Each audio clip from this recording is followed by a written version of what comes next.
Hearl Thomas Collins was sentenced to life in prison after the 2024 murder of Morgan Stutler-Lott.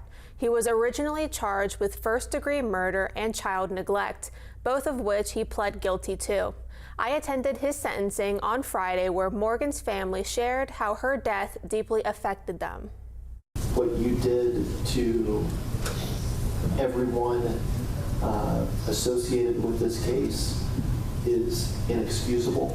Earlier this year, Hearl Collins pled guilty to first-degree murder and child neglect. He was sentenced to life in prison with the possibility of parole for the murder charge. He is required to serve 15 years before he is eligible. For child neglect, he was sentenced to 1 to 5 years after leaving Morgan's then 4-year-old daughter alone for over 12 hours. These sentences will run consecutively. Hearl was given the chance to address Morgan's family, apologizing for his actions. I would like to apologize to you all for everything I've caused you, and I would like to take full responsibility for what I've done. And again, I'm deeply sorry, and not only to you, to my family. Hearl claimed his actions were fueled by, quote, jealousy, anger, fear, and addiction. He said those things made him lose control and attack Morgan.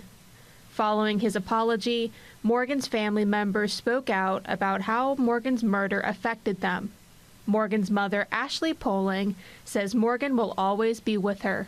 I have dealt with major losses in life and have experienced trauma so harsh that I've been able to be a leader and example for her grieving sisters. However, they could not have known what was ahead on that day that forced them to drop to their knees, shaking, crying, and screaming.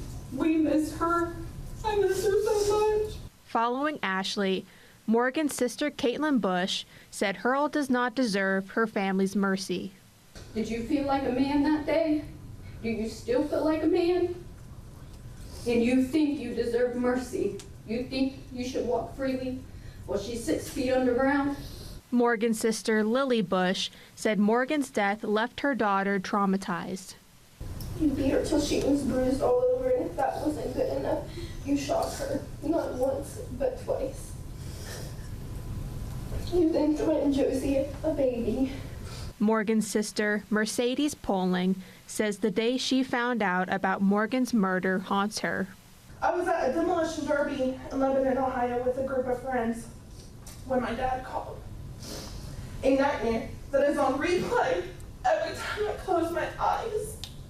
Patricia Stutler, Morgan's stepmother, wrote a letter that was read by the prosecuting attorney. She wrote about what her granddaughter experienced while left alone. She thought the bad guy was going to come back and hurt her. That's why she hid under her blankets. Do you know, for the 14 hours you left the poor little girl alone, she tried to wake her mommy up, pick her head up, but it was too heavy. Ashley promised to be at every parole hearing to make sure he never gets out. She believes Hearl will hurt another woman if he is given the chance.